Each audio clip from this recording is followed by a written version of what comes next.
दीक्षिता सिंह, कक्षा 6 की छात्रा आपके समक्ष श्री कृष्ण जन्माष्टमी के शुभ अवसर पर एक दोहा प्रस्तुत करने जा रही हूँ। प्रेम राग में गा रहे पंछी सारे गीत, ताल नदी वनवाटिका सब कान्हा के मीत। प्रेम राग में गा रहे पंछी सारे गीत, ताल नदी वनवाटिका सब कान्हा के मीत। शुभ जन्माष्टमी।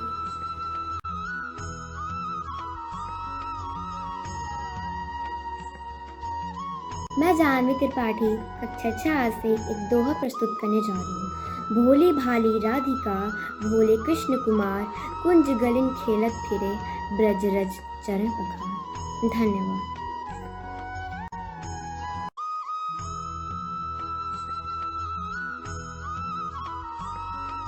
मैं अनुप्रिया पांडे कक्षा 6 से आपके सामने एक दोहा प्रस्तुत करने जा रही हूँ। गोपी ग्वाल करत कौतूहल घर घर बजती बधया, सूरदास प्रभु तुम्हारे दरस को चरणनी की बलि जया।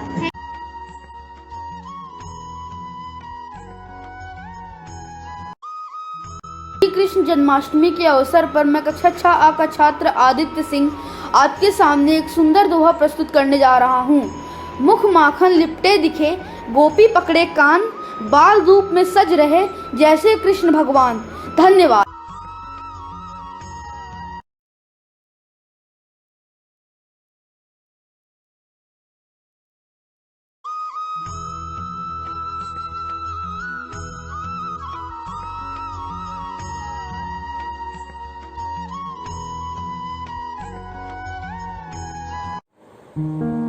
सुप्रभात प्रधानाचार्य महोदया, शिक्षक गण एवं मेरे प्रिय सहपाठियों। मैं शौर्य कुशवाहा कक्षा 7 का विद्यार्थी आज आपके सामने जन्माष्टमी के शुभ अवसर पर कृष्ण जी के बारे में एक कहानी प्रस्तुत करने जा रहा हूँ। भगवान कृष्ण को मक्खन खाना बहुत पसंद था। वृंदावन गांव में हर कोई उनकी शरारतों और मक्खन खाने की प्रयासों से वाकिफ था, इसलिए उन्हें माखन चोर कहा जाता था। कृष्ण की माँ यशोदा कृष्ण से मक्खन को छुपाने के लिए उसे ऊंचाई पर बांध देती थी। एक बार जब यशोदा आसपास नहीं थी तो कृष्ण ने अपने दोस्तों को बुलाया। वे एक दूसरे के ऊपर चढ़ गए और कैसे भी वह मक्खन का बर्तन तक पहुँचे में कामयाब रहे। सभी ने मिलकर मक्खन से भरा बर्तन नीचे उतार लिया और बड़े मजे से मक्खन को मिल बांट कर खाया। लेकिन दुर्भाग्य से उन्हें एहसास नहीं हुआ कि यशोदा वापस आ गई हैं। कृष्ण ने सभी दोस्त वापस अपने घरों में भाग गए, लेकिन कृष्ण को शरारती होने के लिए फटकार पड़ी। धन्यवाद।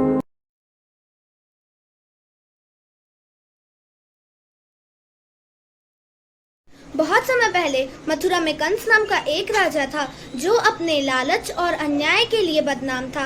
अपनी बहन देवकी की शादी वसुदेव से करवाने के बाद आसमान में से एक भविष्यवाणी हुई, जिसे सुनकर क्रोध में आकर कंस ने नए विवाहित जोड़ी को कैद कर लिया। कंस ने देवकी के 7 पुत्रों को मार डाला। जब देवकी ने 8वें बच्चे को जन्म दिया तब एक भविष्यवाणी फिर से हुई। उस भविष्यवाणी ने कहा कि तुम इस बच्चे को यमुना नदी के पार गोकुल ले जाओ, वहाँ अपने मित्र नंद और यशोदा से अपने बच्चे को बदल लो। वासुदेव ने उसके बाद देखा कि उनके हाथों की बेड़ियां अपने आप ही खुल गईं। वे अपने बच्चे को एक टोकरी में रखकर चल पड़े। आगे उन्होंने देखा कि कारागृह के द्वार भी खुद ब खुद खुल गए और सारे पहरेदार गहरी नींद में सो रहे थे। जब वासुदेव ने सिर पर टोकरी रखकर तूफानी नदी पार किया तब पानी उनके कंधे के ऊपर नहीं जा पाया। जब उन्हें परेशानी हुई तब एक 10 सिरों वाला सांप ने छतरी बनकर बच्चे की रक्षा की। वासुदेव ने यह सब देखकर समझ लिया कि उनका बच्चा कोई मामूली इंसान नहीं है, वह दिव्य था। नंद के घर पर अपने बेटे को रखकर नंद यशोदा की बेटी को लेकर वे कारागृह लौट आए। जब कंस वहां पहुंचा और बच्चे को मारने की कोशिश की तो बच्चे ने देवी योग माया का रूप लिया और कहा, हे दुष्ट, तू जिसे मारना चाहता है वह जन्म ले चुका है और वह यह भविष्यवाणी पूरी करेगा। बालक कृष्ण यशोदा द्वारा प्यार से पाले गए और आगे चलकर उन्होंने कंस का वध किया। उन्होंने कंस को मारकर बुराई पर अच्छाई की विजय का प्रतीक भी बनाया और इसीलिए हम हर साल जन्माष्टमी मनाते हैं।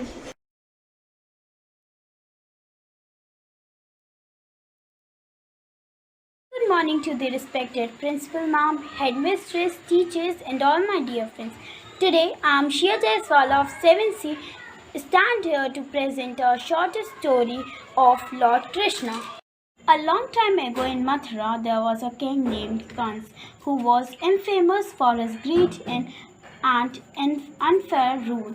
After the marriage of her sister Devki to Vasudev, a prophetic voice from above announced, Kans, your tyrant is going to come and end. The eighth son born to Devaki and Vasudev will kill you. That enraged Kans and his imprisons the new land.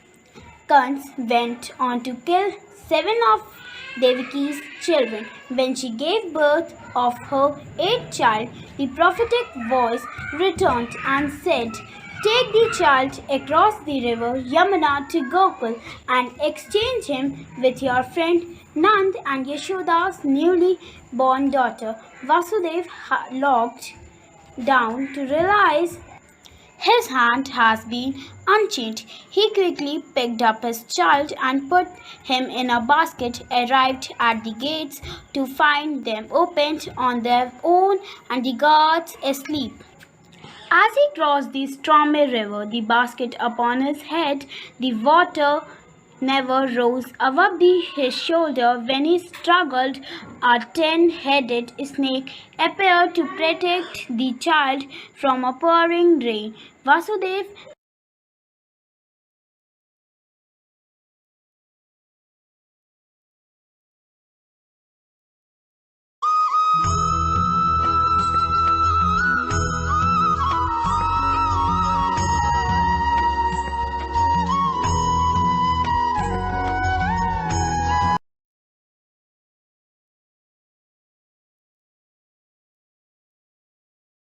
Krishna Janmashtami के पावन पर्व पे मैं कक्षा 8 अ की छात्रा कृति सिंह आप सबके समक्ष श्रीमद् भगवद गीता के अध्याय 13 के कुछ श्लोकों का वाचन करने जा रही हूँ।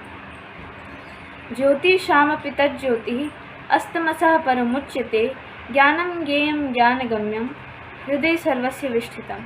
अर्थात वह पर ब्रह्म ज्योतियों का भी ज्योति एवं माया से अत्यंत परे कहा जाता है। वह परमात्मा बोध स्वरूप जानने के योग्य एवं तत्व ज्ञान प्राप्त करने के योग्य है और सबके हृदय में विशेष रूप से स्थित है। इति क्षेत्रम तथा ज्ञानम येयम चोक्तम समासता मद्भक्ता एतद्विज्ञाय मद्भावायोपपद्यते। इसका अर्थ होगा, इस प्रकार क्षेत्र तथा ज्ञान और जानने योग्य परमात्मा का स्वरूप संक्षेप में कहा गया है। मेरे भक्त इसको तत्व से जानकर मेरे स्वरूप को प्राप्त होता है। धन्यवाद। आपका दिन शुभ रहे।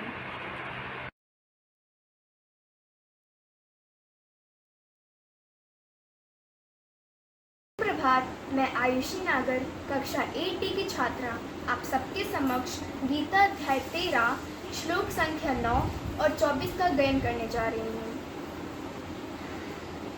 उपदृष्टानुमन्ता च भर्ता भोक्ता महेश्वरा परमात्मेति चाप्युक्तो देहि अस्मिन् पुरुषाः परा। अर्थात इस देह में स्थित यह आत्मा वास्तव में परमात्मा ही है। वह साक्षी होने से उपदृष्टा और यथार्थ सम्मति होने से अनुमंता, सबका धारण पोषण करने वाले से भर्ता, जीव रूप से भोक्ता, ब्रह्मा आदि का होने से महेश्वर और शुद्ध सच्चिदानंद घन होने से परमात्मा ऐसा कहा गया है। ध्यानेनात्मनि पश्यन्ति केचिदात्मन्मात्मना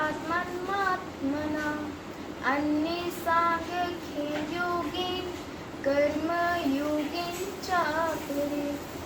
अर्थात उस परमात्मा को कितने ही मनुष्य तो शुद्ध हुई सूक्ष्म बुद्धि से ध्यान के द्वारा हृदय में देखते हैं, अन्य कितने ही ज्ञान योग के द्वारा और दूसरे कितने ही कर्म योग के द्वारा देखते हैं, अर्थात प्राप्त करते हैं। धन्यवाद।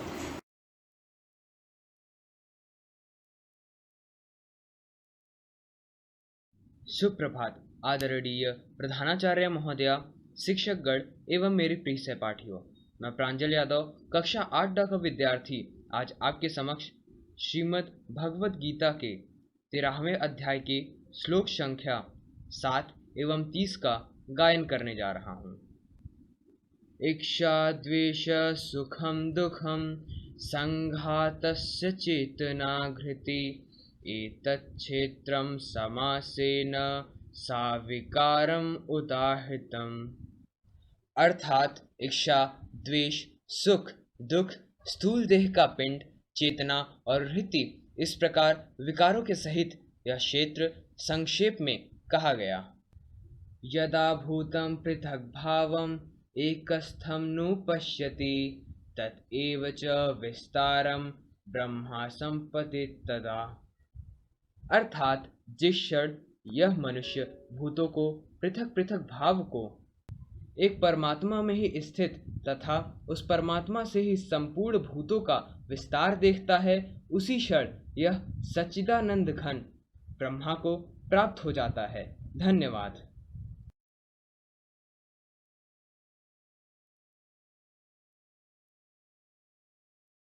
श्री कृष्ण जन्माष्टमी के पावन पर्व पर मैं कक्षा 8 की छात्रा आराध्या सिंह श्रीमद् भगवद गीता के अध्याय 13 के श्लोकों का वाचन करने जा रही हूँ। इंद्रियार्थेषु वैराग्यम अनहंकार एव च जन्म मृत्यु जरा व्याधि दुख दोषानुदर्शनम।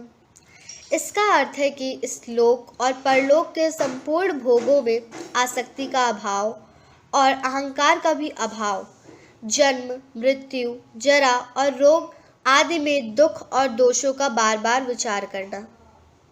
बहिरन्तश्च भूतानां अचरं चरमेव च सूक्ष्मत्वात् तद्विज्ञेयं दूरस्थं चान्तिके च तत्। इसका अर्थ है वह चराचर सब भूतों के बाहर भीतर परिपूर्ण है और चर अचर भी वही है और सूक्ष्म होने से अविज्ञेय है तथा अति समीप में और दूर में भी स्थित वही है। धन्यवाद। आपका दिन मंगलमय हो।